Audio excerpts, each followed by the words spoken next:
A videoaula de hoje vai apresentar para vocês o realismo no Brasil. O Brasil do final do século XIX, ele vivia em efervescência política. As ideias liberais vindas da Europa acirraram o debate sobre os rumos de um país que ainda se pautava por um governo monárquico e cuja força de trabalho era majoritariamente escrava. O questionamento da desigualdade de direitos e da supressão da liberdade ganhou força, culminando na abolição da escravatura, no fim da monarquia e no início da república. No âmbito cultural, a crítica literária e os estudos históricos e filosóficos ganharam relevância, adotando muitas vezes traços da cultura como parâmetros para análise do indivíduo e da sociedade. Essas mudanças refletiram-se no campo artístico, demandando novas formas de representação do homem e da sociedade. Ideais românticos como o subjetivismo exacerbado e a exaltação do passado glorioso, como nós vimos no romantismo, são abdicados em favor da representação objetiva da realidade e da consequente preocupação com o tempo presente. Ao voltar seus olhos para a sociedade brasileira daquele tempo, os escritores confrontaram-se com paradoxos, a começar pela coexistência de ideias progressistas com a escravidão. Ou seja, a mesma elite que clamava pela república devia parte considerável de sua riqueza ao uso da mão de obra escrava. Essa contradição marcante da história do país foi um tema fundamental do realismo brasileiro e quem melhor soube representá-la foi aquele que, para muitos, é o nosso maior escritor, Machado de Assis. Além de exímio romancista, Machado de Assis escreveu poemas, peças de teatro, contos e crônicas. Nestas últimas, constrói um panorama vivo da sociedade brasileira do período, com seus costumes e valores, algo que é retomado e enriquecido com profunda análise da alma humana nos contos de Machado de Assis. E o realismo, ele inaugura-se no ano de 1881, quando Machado de Assis publica o seu romance realista Memórias Póstumas de Brás Cubas. Estamos no final do século XIX.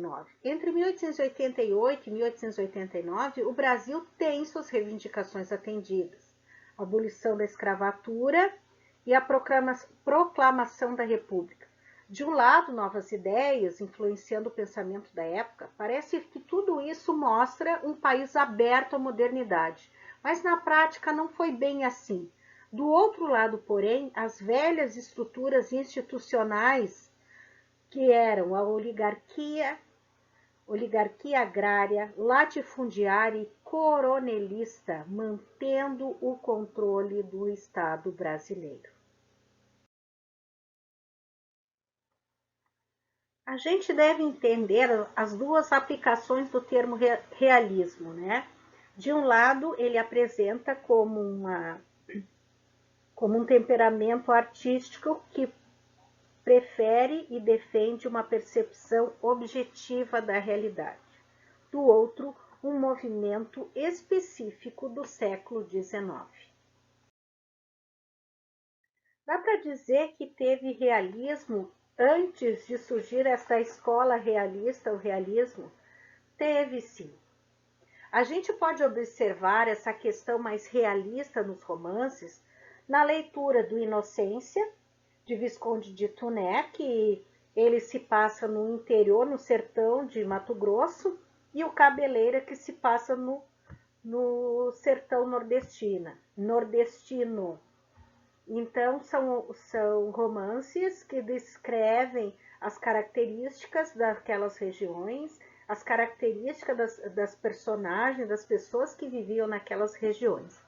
Então, no regionalismo do período do romantismo no Brasil, A gente, quando estudou a parte da prosa regionalista no período do romantismo, a gente viu que esse tipo de prosa já apresentava um caráter mais realista, com descrições e linguagem mais próximas das regiões retratadas no interior do Brasil.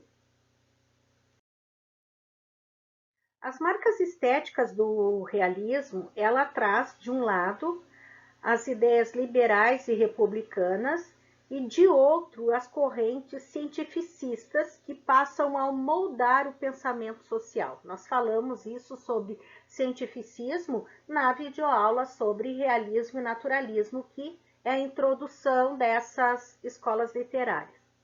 Dessa relação nasceu a estética realista, que colocou a sociedade e seus costumes como fosse um organismo, sob a mira de um microscópio, para dissecar, analisar, esmiuçar e buscar entender seu funcionamento à luz da objetividade. As principais características da estética realista, e que é preciso estar bem atento no momento da resolução das questões, porque essas características são palavras-chave que vão nos ajudar a responder as questões de vestibular e Enem, é que esse período ele traz um retrato não idealizado dos personagens, ou seja, não tem mais nada a ver com aquele idealismo, aquele subjetivismo exacerbado do romantismo. Ao contrário, traz uma percepção objetiva da realidade, um detalhismo para a composição do todo da obra, uma clareza da linguagem literária, uma lentidão, uma narrativa mais lenta, não é uma narrativa mais objetiva, que nem nós vimos no romantismo. Ele traz uma interpretação da vida, uma interpretação das pessoas daquela sociedade, né, na metade final do século XIX, e o retrato dessa vida contemporânea, daquele período, logicamente.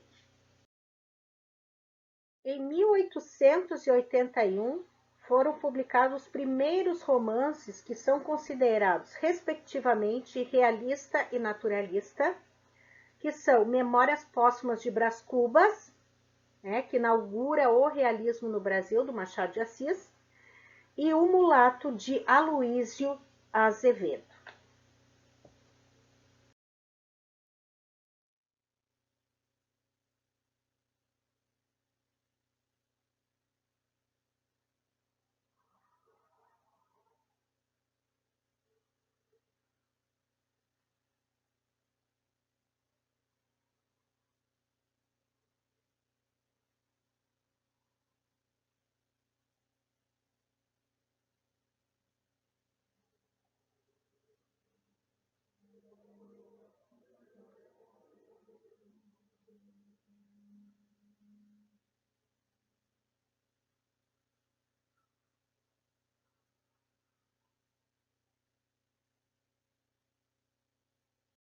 E quem foi o grande escritor do realismo no Brasil?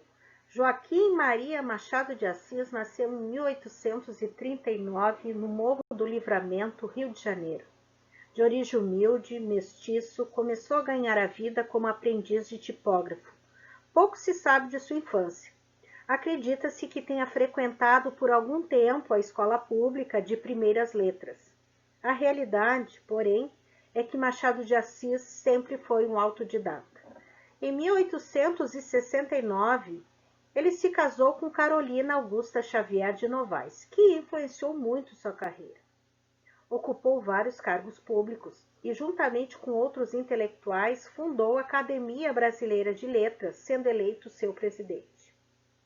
Dizia-se que os funcionários do Cais do Porto do Rio de Janeiro já estavam acostumados com a cena. Quando um velho bem vestido, de óculos finos e barba saliente, começasse a sentir umas coisas esquisitas, como costumava dizer, era hora de levá-lo às pressas para o sobrado charmoso da rua Cosme Velho. Depois de babar, dormir um pouco, 2 ou 3 copos de água fria jogados no rosto, Machado de Assis despertava novamente e, com sua habitual timidez, perguntava a Carolina, sua esposa: alguém me viu assim? Gago e epilético desde menino, com problemas intestinais e na visão, o escritor vencera origem humilde que procurava disfarçar com os trajes conservadores e o ar de lord inglês, e se tornara unanimidade nacional ainda em vida. Machado de Assis faleceu em 29 de setembro de 1908 em sua casa na rua Cosme Velho, no Rio de Janeiro, 4 anos depois da morte de sua amada esposa Carolina. Um enorme cortejo acompanhou seu enterro até o cemitério São João Batista. O garoto pobre do Morro do Livramento tornou-se um monumento nacional.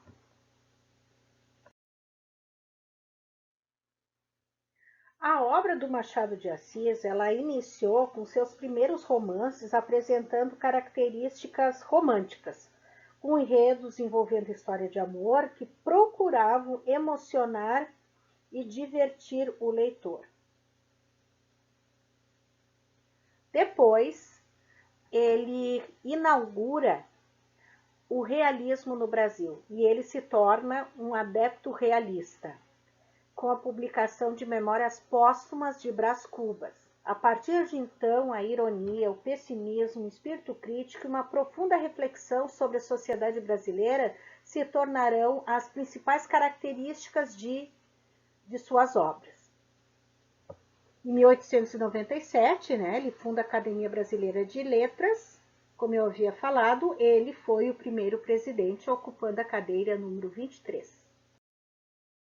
É muito importante também estar atento aos elementos da estética realista em Machado, que, logicamente, trazendo essa característica bem marcante do realismo, eu tenho a ausência da idealização na descrição dos personagens, ele traz a descrição da cidade do Rio de Janeiro, sua cidade natal e de seus costumes, ele tem o pessimismo, como eu havia falado, tem a construção dos personagens, tem a ironia, ele conversa muito com o leitor, e quem já leu Machado de Assis vai lembrar nas suas obras dessa conversa que ele tem com o leitor. Ele traz uma linguagem concisa e ele não traz uma linearidade narrativa. A publicação Memórias Póstumas de Brás Cubas, de 1881, ela marca uma guinada não apenas na carreira do Machado de Assis, mas também na literatura do país, uma vez que o romance é considerado o marco inicial do realismo brasileiro. O Brás Cubas, que é o protagonista do romance, é um inusitado narrador que conta suas memórias depois de morto. Essa condição lhe permite olhar para os acontecimentos sem temer mais nada, resultando numa avaliação mordaz e irônica dos vícios da sociedade brasileira da segunda metade do século XIX. A narrativa está repleta de personagens que buscam a ascensão social por meio de jogos de interesse e favores alheios, como Marcela, a amante que amou Brás Cubas, abre aspas, durante 15 meses e 11 contos de réis, fecha aspas. Com menos destaque, mas com igual relevância, estão presentes outros temas como a segregação racial. Esse tema aparece principalmente no relato sobre a infância do protagonista Brás Cubas, período em que se divertia ao montar o escravo Prudêncio, e no famoso episódio da borboleta preta, no qual mata o inseto por ser negro como a noite. É assim que ele descreve, ser negro como a noite. Um trecho do episódio A Borboleta Preta. No dia seguinte, entrou no meu quarto uma borboleta, tão negra como a outra, e muito maior do que ela. A borboleta, depois de esvoaçar muito em torno de mim, pousou-me na testa. Sacudia. Ela foi pousar na vidraça.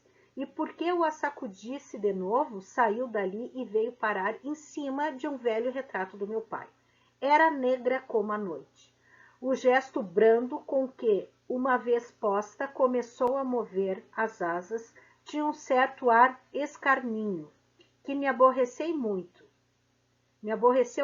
Dei de ombro, saí do quarto, mas tomando lá, minutos depois, e achando ainda no mesmo lugar, senti um repelão dos nervos. Lancei mão de uma toalha, bati-lhe e ela caiu. Esse senso crítico aguçado e essa visão sarcástica da realidade que a gente tem presente nas obras do Machado, a gente pode ver no último capítulo que ele é todo de negativas. E ele diz o seguinte: não alcancei a celebridade do emplaço, não fui ministro, não fui califa, não conheci o casamento. Verdade é que, ao lado dessas faltas, coube a boa fortuna de não comprar o pão com o suor do meu rosto. Mas não padeci a morte de Dona Plácida, mas a semidemência de Quincas Borba. Somado umas coisas e outras, qualquer pessoa imaginaria que não houve míngua nem sobra, e conseguintemente que saí quite com a vida. Imaginará mal, porque ao chegar a este outro lado do mistério, achei-me com um pequeno saldo, que é a derradeira negativa deste capítulo de negativas. Não tive filhos, não transmiti a nenhuma criatura o legado da nossa miséria. E também tem nesse capítulo que ele coloca: ao verme que primeiro roeu as frias carnes do meu cadáver, dedico como saudosa lembrança estas memórias póstumas. Questão de vestibular. Trata-se do trecho final de Memórias Póstumas de Brás Cubas, de Machado de Assis, que eu li para vocês agora. Levando isso em consideração, examine a expressão ao chegar a este outro lado do mistério. Com ela, o narrador refere-se ao mistério da semidemência do Quincas Borba, cuja causa nunca pôde compreender. B. Alude ao fato de não ter conseguido tornar-se ministro, embora tivesse condições para tanto. C. Alude ao próprio passado, pois só agora percebe como a sua vida foi inútil e negativa. Letra D. Refere-se ao mistério da morte, pelo qual ele já passou. E a letra E. Refere-se ao mistério do casamento e da paternidade que ele não conheceu. A alternativa que melhor responde é a letra D, que aponta o mistério da morte como o outro lado da vida, que Brás Cubas está experienciando enquanto escreve e depois disso. Iniciada com Memórias Póstumas, a fase realista de Machado conta ainda com outros 4 romances: Quincas Borba, Dom Casmurro, Isaú Jacó e Memorial de Aires. Cada qual a seu modo, essas obras apresentam temas tipicamente realistas como a fragilidade e a mesquinhez das relações sociais. Então, essa principal matéria da obra machadiana é o ser humano em suas pequenezas do cotidiano, né? Seus amores volúveis, necessidades paradoxais, dilemas e excitações. Isso está bem presente no personagem Brás Cubas, né, do livro, o personagem principal de Memórias Póstumas de Brás Cubas, o personagem principal Quincas Borba, no romance Quincas Borba, e no Bentinho, que é um dos personagens do romance Dom Casmurro.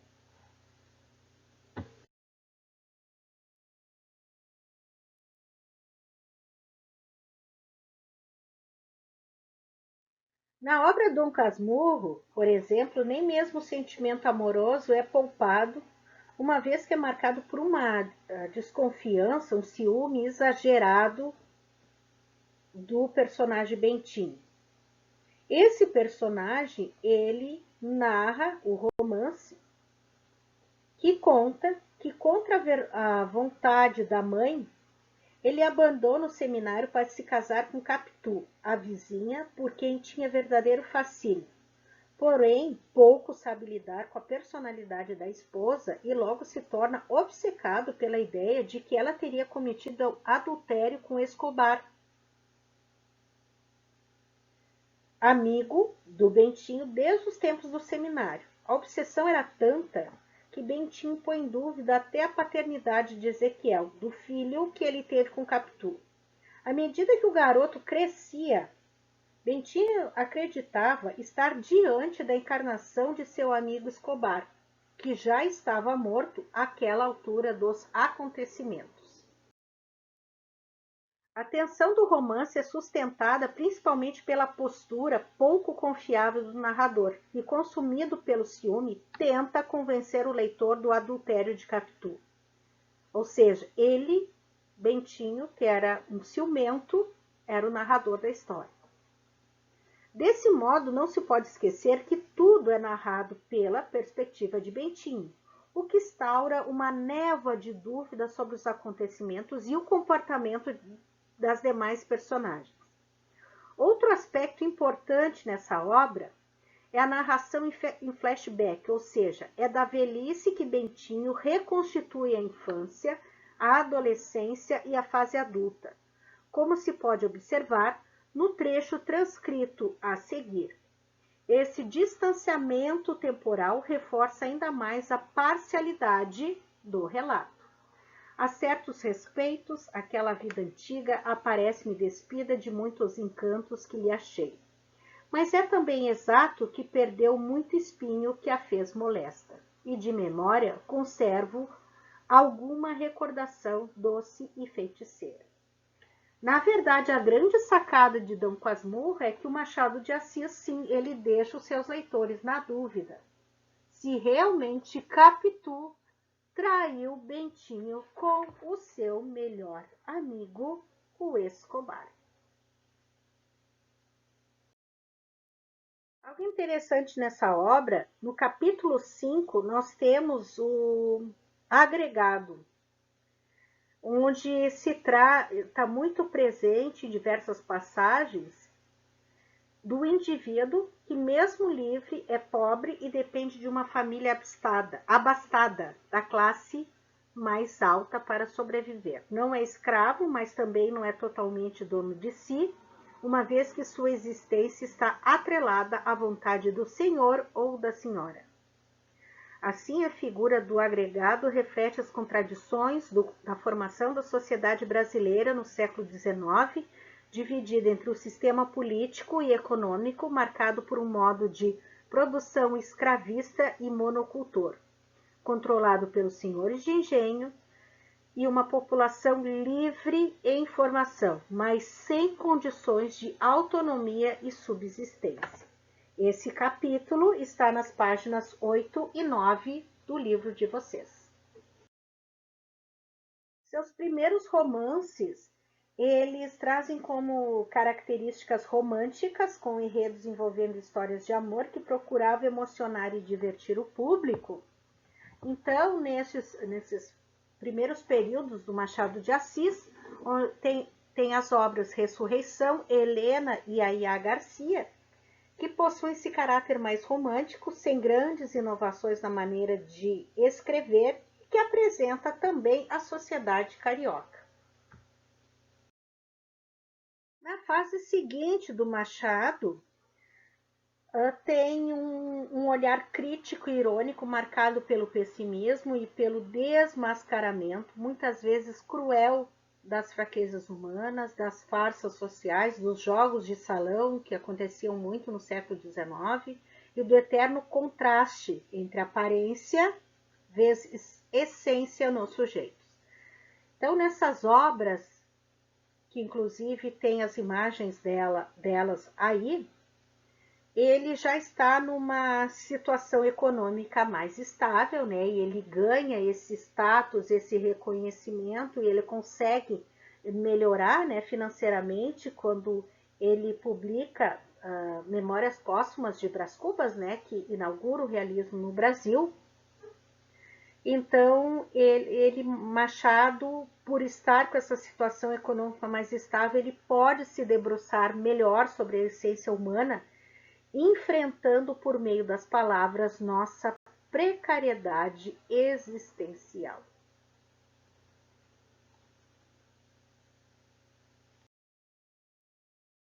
Assinale a alternativa correta sobre a obra de Machado. Questão URGS. O primeiro romance publicado por Machado de Assis foi Dom Casmurro, em 1899, totalmente integrado à estética romântica? Já vimos que não precisamos nem ler o restante da alternativa. Nós já vimos quais foram os primeiros romances de Machado com essa estética romântica. Brás Cubas, o protagonista do romance Memórias Póstumas de Brás Cubas, é um humanista oriundo da classe trabalhadora, defensor dos direitos dos escravos? Letra C.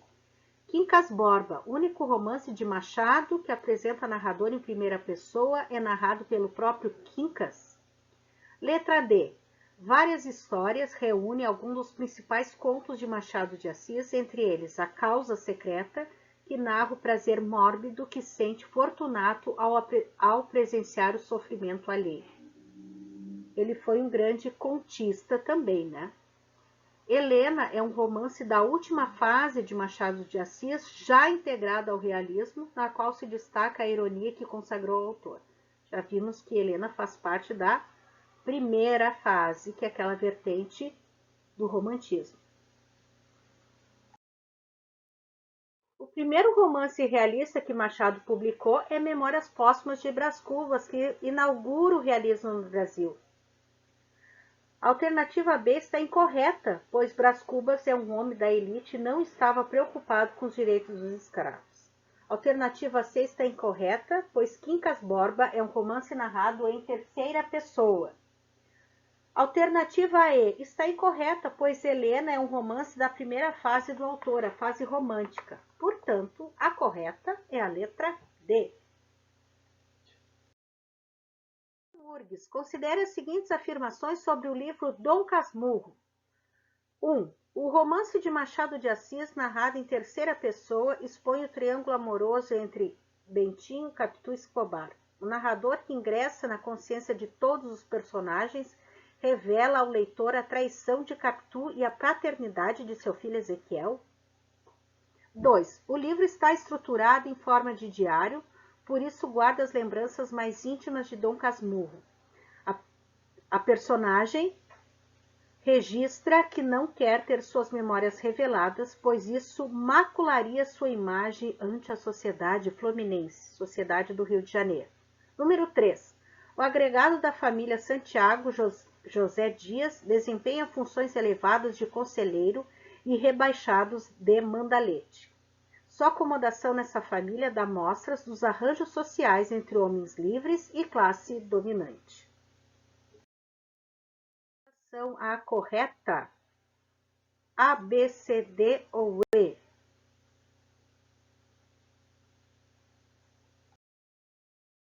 A única alternativa correta é a letra C, apenas a número 3.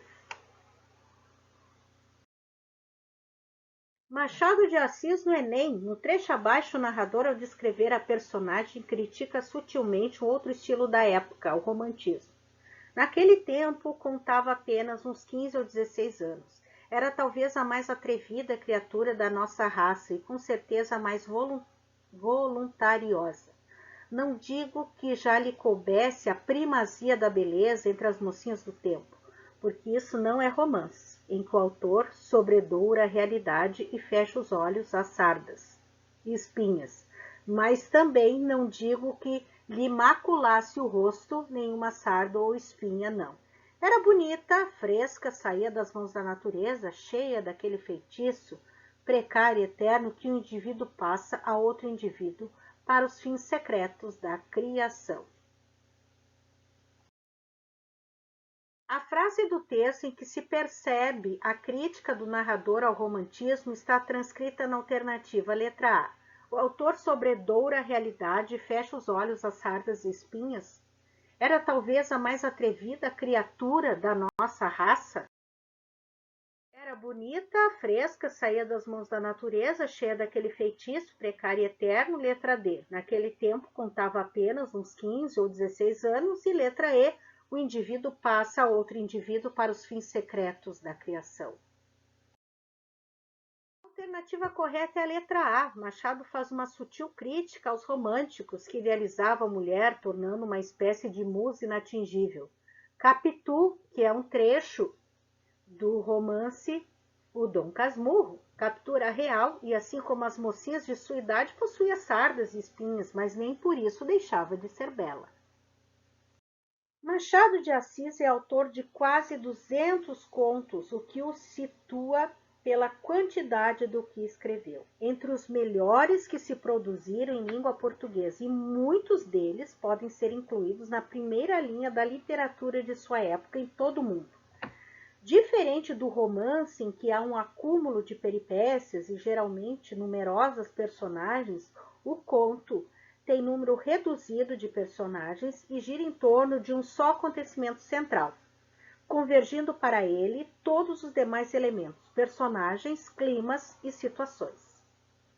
Enfim, a construção de um conto é com certeza muito mais difícil do que a construção de um romance, porque o conto é uma narrativa curta e deve prender a atenção do leitor, já no início. Deve ter um só conflito e este tem de ser muito interessante. Deve conduzir o leitor para um único efeito, provocando-lhe tensão na leitura. Deve manter um perfeito equilíbrio narrativo sempre. Trabalha com poucos personagens em tempo exíguo, em pequenos espaços. Nesse sentido, Machado de Assis foi um contista extraordinário, pois soube manejar as regras do conto como ninguém.